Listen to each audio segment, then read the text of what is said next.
Hi, this is Pete Ekman with RoboZone Podcast. With me, I have no other than Andy Baker.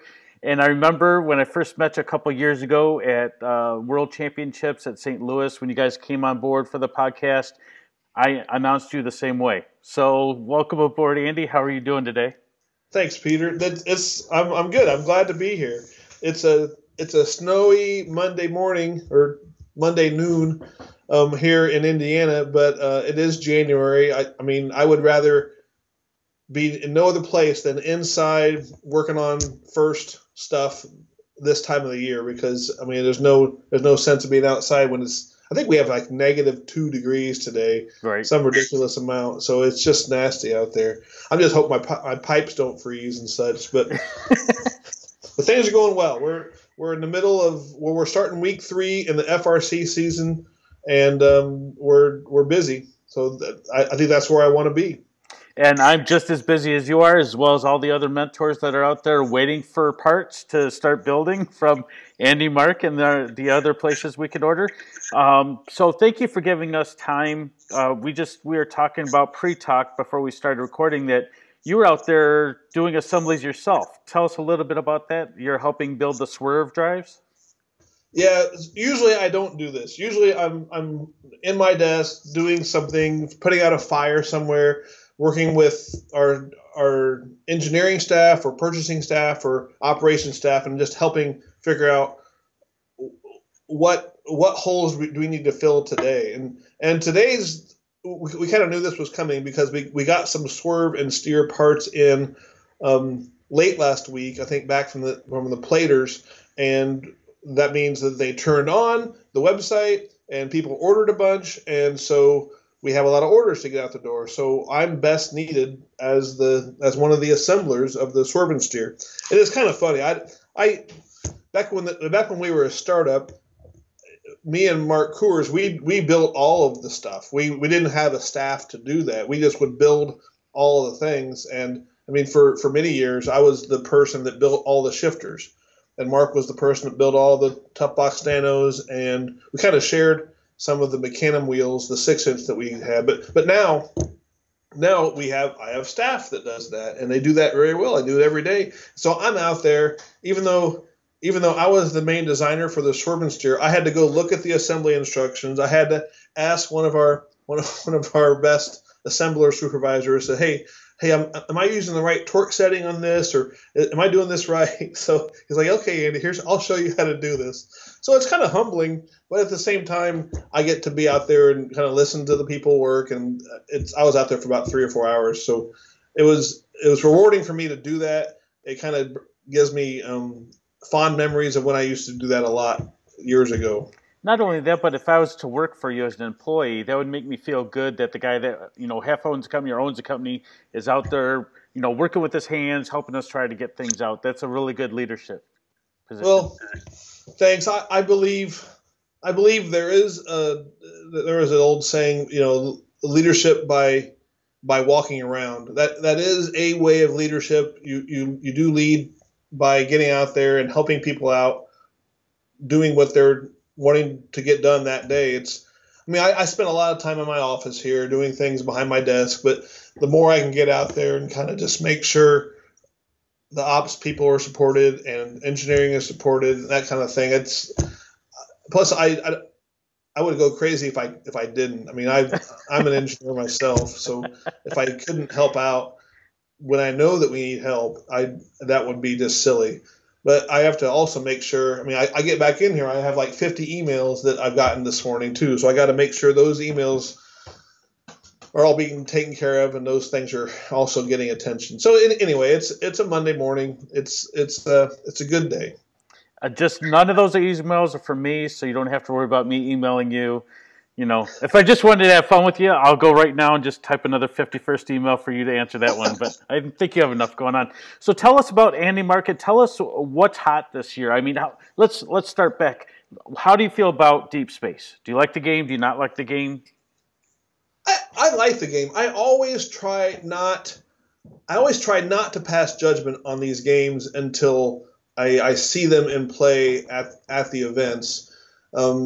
We all I mean, when I have a chance to read Chief Delphi, there's usually some opinions on Chief Delphi that's negative about something regarding the game. I haven't delved into that as much this year. Actually, last couple of years, I've really thought the overall initial impression of these games have been very positive, and I especially liked last year's game from the standpoint of how it was able to be set up and torn down quickly for the event people. And I think we're in the same boat with this game. I haven't heard back yet from the FTAs. They're all at training this past weekend, and actually I think there's 2 waves of FTA training. The second one's happening today. But from what I can tell, things look like they're disassemblable and reassemblable, and reset looks like it's manageable. So my liking for the game has transformed over the years. If it's a good game so people can understand, and my grandma can sit in the stands and understand it, that's important. And if the teams enjoy it, that's important. And also if the event management staff can set it up, run the event, tear it down, ship it off to the next event without spending too much time to do the setup or tear down, then it's an awesome game. And I think that's where we were last year with Power Up, and I hope that's where we are this year with Destination Deep Space. I think we are. I'm kind of interested to see how that cargo ship tears down and sets up. The rockets seem small enough where they're – well, I don't know. I'm interested to see how they are stacked and assembled and that kind of stuff. Because we at AndyMark, we help put on about 30 off-season events after CHAMPS, and we have 2 box trucks that are about 24 foot long, and I hope all that stuff can fit in there, and I hope it doesn't weigh too much so we have to send 2 box trucks to different events. Right. That's like when we had Stronghold. We had too much space and too much weight in each of the box trucks, so most of our off-season events had to have 2 trucks take all the parts and the equipment to the event. So we rented Penske trucks that year as a supplement, and I probably spent like $15,000 on Penske trucks, and I think we charged the end user. We try to just alleviate our costs with off-season events, but it's always a concern. We don't really know what to expect until we see the field elements and we see a couple of the events pack out and get set up and such. I don't know if you watched, but I know there was a minus 6 week, or week 0 minus 6 weeks, whatever you want to call it, that 118 put on 2 weeks ago. And then this past weekend, there was a college event that was done by Kettering University.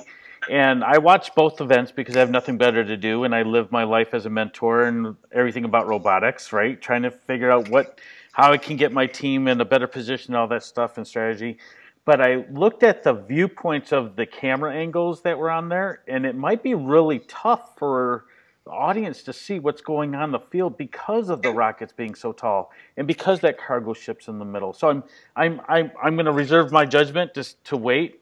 But then again, I'm a drive coach, and I'm worried about my team trying to hit the rocket and put the stuff in rather than sitting in the stands. That's a good point. I was talking to a guy named Neil here in Indiana from Team 234 Cyber Blue. He's the guy in charge of all of our audio visual stuff for Indiana First, and I asked him what he thought of the game, and his first reaction was, "Gosh, my video stuff can't see around the rockets very well." And I didn't even think about that. I didn't think about that until I talked about it with him, because that's what he's focused on. I'm more focused on how does it pack up, how does it ship out, how does it set up, and I'm less concerned about the video, definitely. But that's his number one concern, so he is quite concerned about that. Obviously, if there's a really high up camera in the middle, that's okay. But usually, right where those rockets are, where like video cameras are for many of these events, so that's a big concern. Yeah, I think the best viewpoint is the top down, straight from the center. I've wanted that for years as a drive coach, to get some type of video, because then you can see what every robot's doing, and you can see like traffic patterns and trying to quicken your cycle times, because one of the thoughts I had this year is cycle times is going to be key. Whoever can cycle the best is going to win, period. Do you feel the same way from what you know right now? Well, whichever alliance, I think the right combination of the right alliance doing the cycling will win, obviously. So I don't know with regard to a team. If a team is really good at cycling both cargo and hatch, then that'll be special. But they also might be better if they just focus on one or the other. So I don't know. It'll be interesting to see what the focused teams that only really like there'll be teams that are really good at cargo that are okay at hatch, they get by at hatch, and then there will be teams conversely the very good at hatch, okay at cargo. There'll be a few teams, I'm sure. The usual suspects will be very, very good at both, but obviously, when two teams pair up in a qualification match and they're both very, very good at cargo, that's not so good with regard to cycle time. They got to have the right combination for hatch and cargo with regard to object scoring, and then there's the end game with regard to the hab. And I love to see that type of end game with a climactic ending. I mean, last year we had the climbs and the lifts and all that, but this is a new challenge. I really love the engineering challenge of the HAB 3. I think it's a new thing that we haven't seen yet. So I'm excited to see what the teams and the kids and everybody comes up with. Yeah, I was talking to Clinton Bollinger from 2337 today because I saw him, and he said they were doing their practicing with their last year's robot, and they were Dukes of Hazzarding it on top of the second hab. And you could do it. And I remember in the release video for the game that says there's this 2-inch wide piece of Velcro to make sure your driver's station is attached to so it doesn't move. And now it's really ringing in my head that that's very important because those robots are going to hit that wall and it's going to shake that wall back and forth. Yeah. So I'm hoping they re-engineered the wall because I know that you have the sandstorm portion where they roll down. So I'm hoping that none of that gets messed up because we don't want to have. I remember at Kettering last year, was it 2 years ago? It was with the balls and the gears. I can't remember Steamworks. That the boilers. I think we waited for 3.5 hours for one of the boilers to get fixed because once you put the thing in, it wouldn't record. So yeah, and just taking care of the field pieces by default is good because you want to keep running, matches. So for AndyMark, this is your busiest time of the year, right? FRC is the biggest thing. Nothing against FTC, but I mean, there's more parts, there's more things to order for FRC, from what I understand. So, what are the hot things this year? Last year was compliant wheels. Everyone was trying to get those green compliant wheels, right? What is it this year? What is everyone trying to order? The thing, well, pneumatic wheels are hot, and we have a lot of stock for pneumatic wheels. So I think we're keeping everybody happy. And there's a lot of upgrade kits from the AM1ForU4, which is our new version of the kit chassis. So people are upgrading their AM1ForU4 or even their AM1ForU3, and they're implementing pneumatic wheels into those kits. Obviously, for coming off the hab and getting back up off the hab, a lot of compliancy in those wheels. The thing that's surprising me the most, from what I can tell, there's a lot of people still doing Mecanum. And there's a lot of people doing Mecanum because of the sideways movement in order to maybe pick up a hatch panel or to deposit a hatch panel or even cargo. But I think the load station, I think they learned from 2017 when they picked up, or even last year with depositing the cubes into the wall, there is some advantage to having lateral movement. I mean, obviously, swerve and steers are popular. We've got swerve and steers that are pretty popular, and then other companies now have off-the-shelf swerve modules, which it gives us competition, but it's a good thing for the community to have multiple options where teams can find COTS assemblies of swerve modules. So there still is a lot of lateral movement. What we don't know really is just how much defense is in play this year. I'm trying to imagine how much defense that one defender can come over and get in the way of the rocket and that kind of stuff. So that will tell if mechanisms or maybe an H drive system is the right way to go. And back when we look at Steamworks, I mean, people had a lot of very, very fast holonomic systems, and the name of the game was getting around your defender, not really pushing. If you got in a pushing match, that wasn't really a good thing in Steamworks because like you said, you needed to have cycles. You needed to have quick cycles, and so you would move around them, get around them to go get your next object. Other things that are hot, I think. I mean, it is pretty early. I mean, we're selling a lot of motors, selling a lot of hex bearings. We're out of hex bearings right now. It's very frustrating to be out of hex bearings. We always think we buy too much, and we never do. So I own that one, so I should buy more.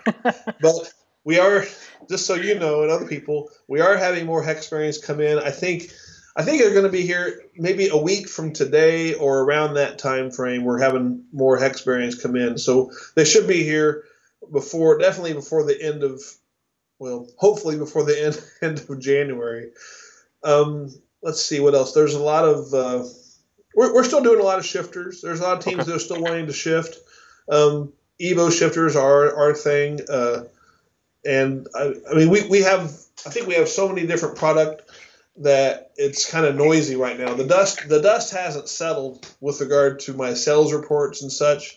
So, and that's one of the hats I wear here at AndyMark. I'm still our sales manager. So when people ask for large quotes or unique packages and that kind of stuff, it's me and then some other people that do the sales quotes. Like we still get requests for. I got a request the other day from a non-first customer. They said they wanted 1,000 of these certain spacers, just a little spacer, and they ask us for the spacer. Like we got them. I guess I'll give them a quote on them. So we're not quoting the list price on the web page. If because of quantity discount, I can give them a pretty good price. Regardless, it seems like everything's selling pretty well. Like we even got.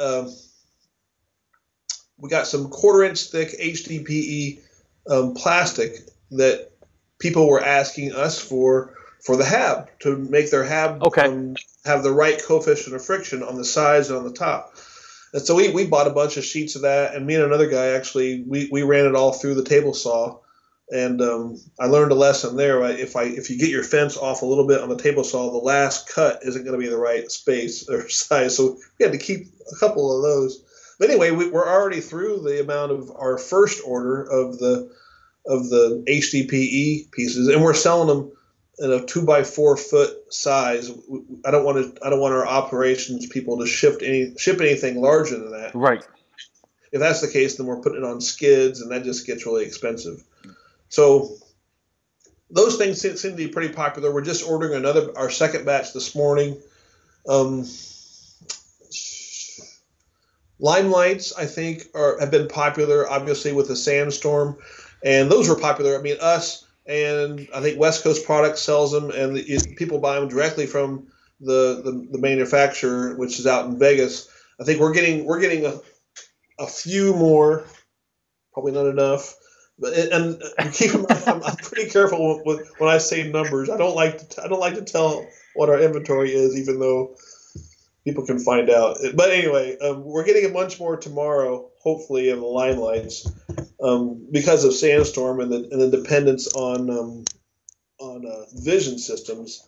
I think Sandstorm with lime lights and pixie cams and all that stuff, it'll be pretty important to have some sort of a sensory system, if not a camera, with your robot for that first 15 seconds. I would love to have lime lights, but those things are way too expensive for me. It's nothing against you. I'm saying I've seen them advertised at the manufacturing site, and that I get it. It's an integrated system, which is great, but it's really expensive, and I would just rather spend the money in other places on my robot. So to me, I agree that it's expensive too, but there's value there. And so what I have to do is I have to figure out, well, how much of an investment do I want to make in this this new product that may or may not sell, and then the later I get it in the build season, the less demand in general usually something like that gets. So when we run out, people are frustrated. But when we don't run out, and I have a bunch on my shelf, we get frustrated. Like, and this is the very famous example of that lately has been the fuel from 2017. I mean, we still have, I think we still have 70,000 fuel balls here at AndyMark.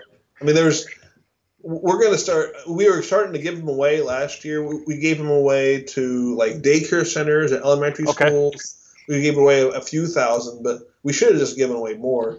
I was hoping that First Global or FTC or somebody would come along and say, yeah, we could use a game object that's about this big and it might have some holes in it. Like, Eureka, I've got the ball for you, but I have not heard that yet. So maybe I shouldn't say that too loud, but I'm willing to give these things away. Well, I got an idea about that actually. My dog has torn up probably 4 or 5 of those. So if you want to market them on your website as dog toys, you can still make a buck out of it. I'm just saying. I think I will. See, we've looked at some like Dick's Sporting Goods and Walmart, and we haven't got any traction there. People have talked about using them for like planters for plants, put dirt in it. That's just silly. We were going to use them, and I would like for our operations people to use them as like packing material because we spend money on packing material, right? So we put a couple of fuel balls in there, but it's pretty cumbersome for the packers to use it because they have to bring them down. They have to have these boxes of things, and then there's some people, I don't think they're correct, but there's some people that believe that if we put fuel in a box, we're going to get customer service calls from people saying, hey, you shipped us fuel. It's like, well, all it is packing material. You can throw it away if you want. Yeah. So we might just eventually like recycle the whole thing. We probably will give away maybe 5 or 10,000 this year just to like schools and daycare centers and softball teams and that kind of stuff. We started doing that last summer. And we got busy. We didn't follow up with it, but we did have some success giving them away. So if anybody knows of anybody who needs fuel, I'm giving it away for free, but I'm not going to ship it to you. You got to come here to Kokomo and grab it. I will fill up your truck full of fuel. Save some boxes and I'll pick them up at IRI. There you go. When I come to IRA. So I'm sure we'll have some. Put me down for a couple of those and we can hand them out when we go we're doing a podcast robot and you guys gave us the chassis for that last year.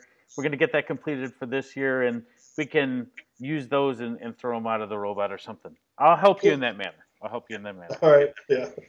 It's not a huge, I mean, we did sell a lot.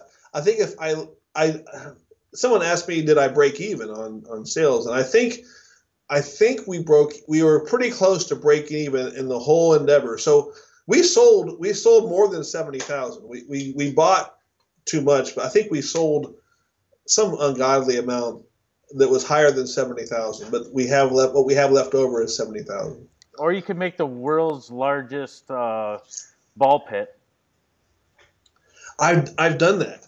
Pete, I've made a ball pit. We had a festival at my church.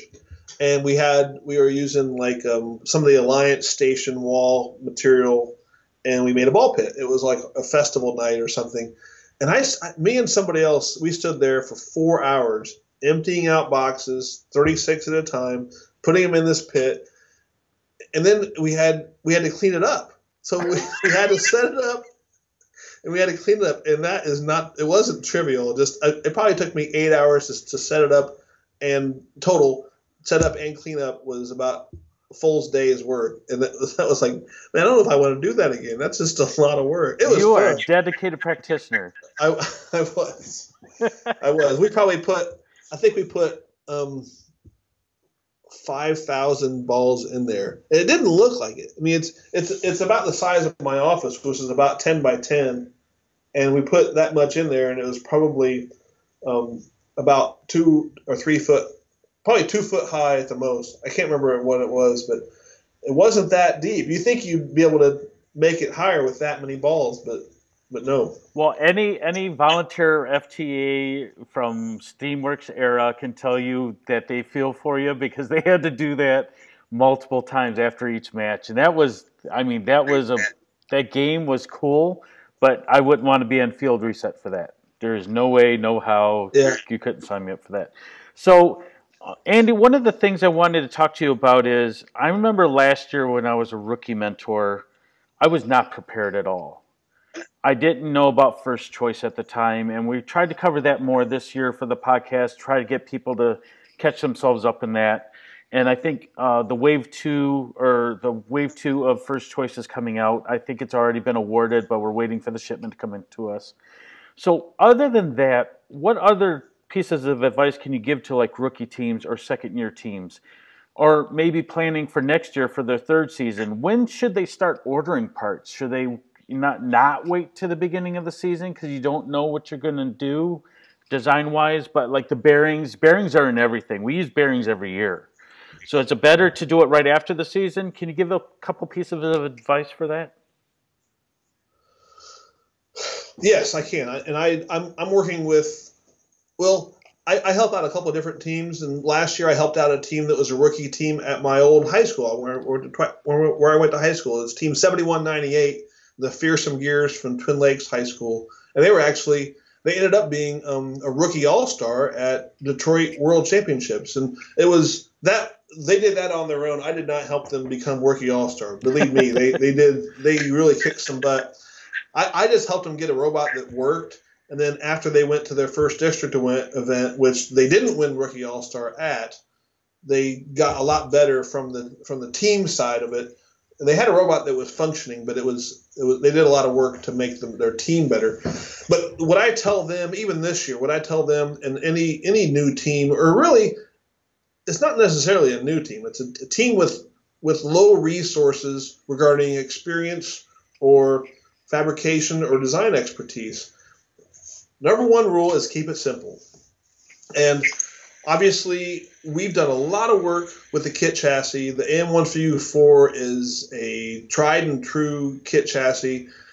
I think if a team thinks they can get a design and a performance that's better than that, that's more power to them. But this is the kit chassis is a resource they don't have to worry about. They get to put it together with really good instructions, and it performs really well. So that helps them not have to worry about the whole drivetrain part of the challenge. They get to learn how to put one together that's been well designed and well tested.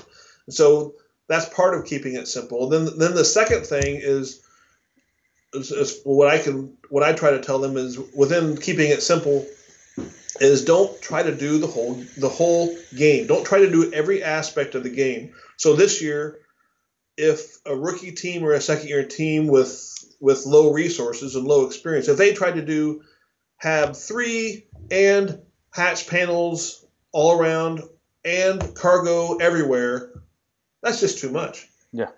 I mean, our team, we're not doing that. I mean, we're an 8-year team with a lot of mentors and a lot of people, a lot of resources, and we're not doing that. So a rookie team that tries to do all those things, or a second-year or third-year team, that's kind of ridiculous. Unless they have special resources, or they just have all the time in the world to do all these things. Now, maybe they can prioritize those things, and they can add one during the competition season. But they should really make sure their priorities are agreed upon with the whole team, and they understand where everybody is, rowing the right direction, working on the same things in order to get those priorities set. As far as mechanisms and stuff like that, what they could buy ahead of time, we do get a lot of calls in December saying, "Hey, we want to buy an 8-wheel or an 8-inch Macam drive because that's what we're going to use this year for the game." And we always kind of scratch our head and say, "Well, why can't you just wait until January to buy that?" Well, one of the reasons they don't want to wait is they don't want to miss out on parts not being available if that is the hot thing.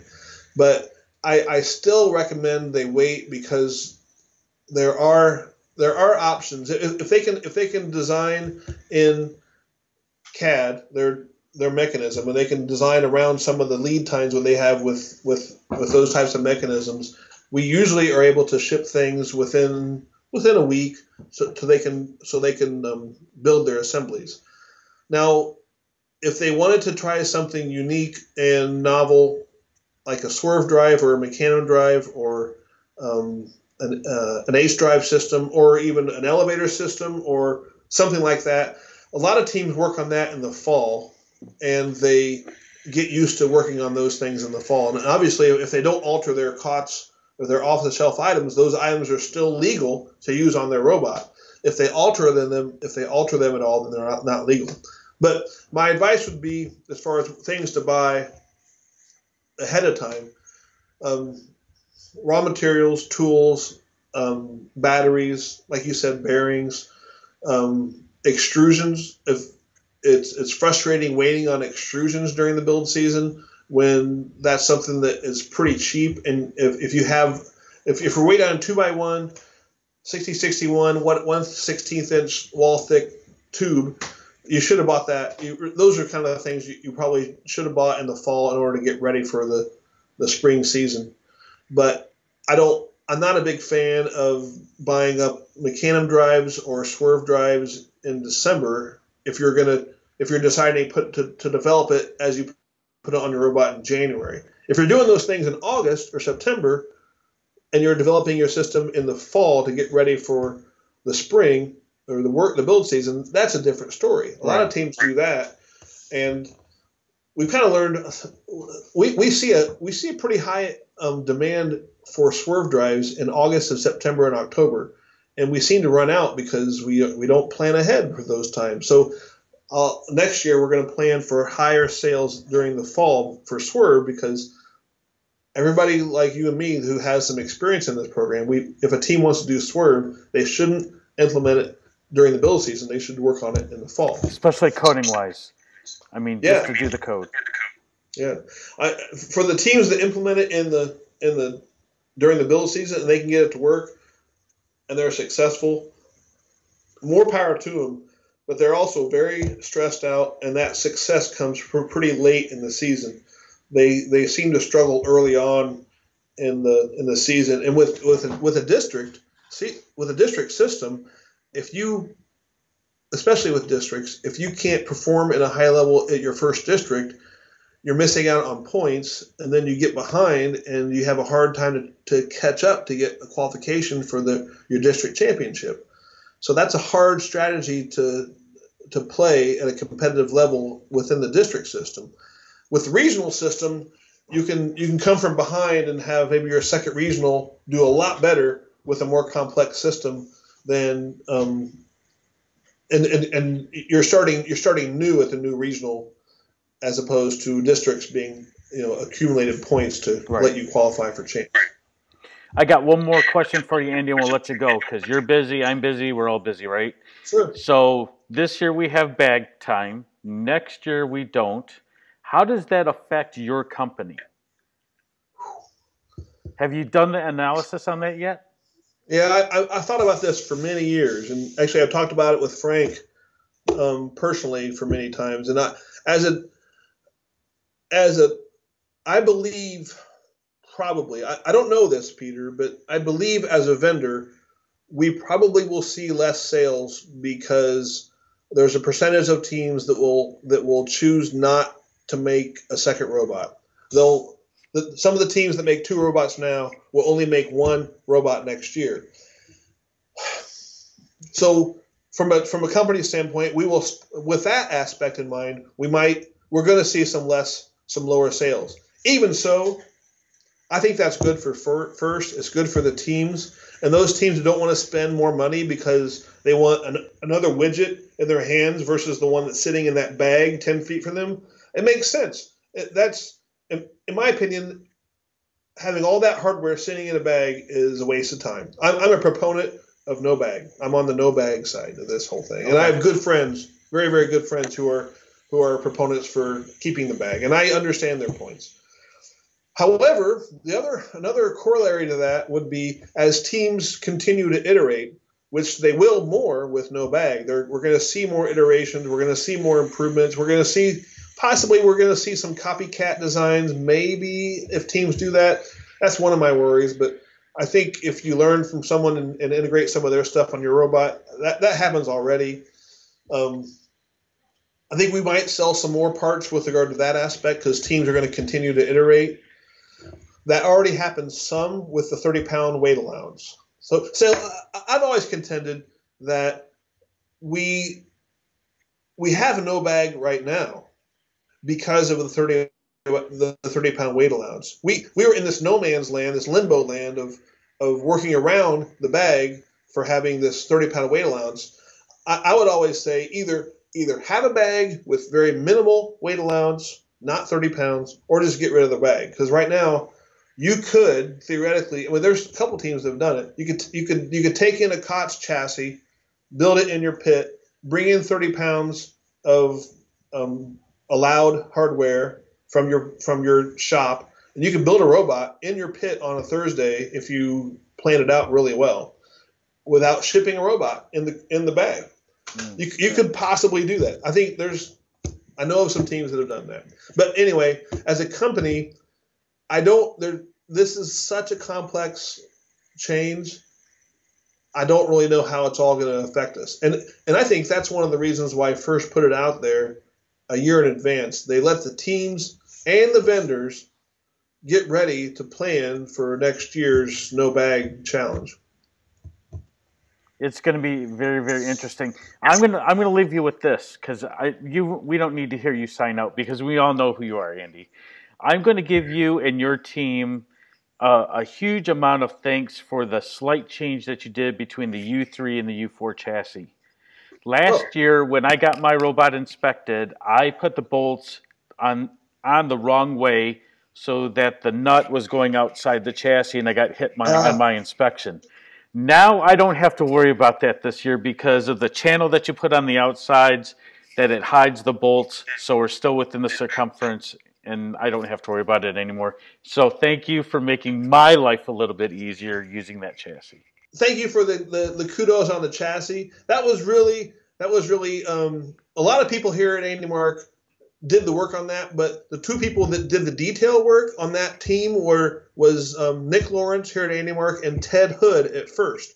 Ted Hood's the new kit of parts manager, that's Kate Pelot. Ted Hood's the kit of parts engineer at first. Okay. And he and Nick work on the details of that, and we proposed this new system, and we think teams will love it. I haven't heard a lot yet because we're kind of knee deep and everything over here, but it's good to hear your good feedback, Peter, on that. Thank you. I'm building two of them, so I learned the first one and then I built the second one, and it's just because we're doing the practice bot and the comp bot. So we'll see if your theory about not building twos next year. I probably will still build two. Why not? I have enough kids. Yeah. Sure. But thanks for giving us the time, Andy, and we as mentors apologize for over-ordering the hex bearings, but we tend to, at least I order 10 more than I think I need just to have extras. So I understand. I don't fault anybody for that. That's for sure. All right. We'll see you at championships this year, Andy, okay? Thanks, Peter. Have see you a great later. day. Have a good build season. All right. Bye.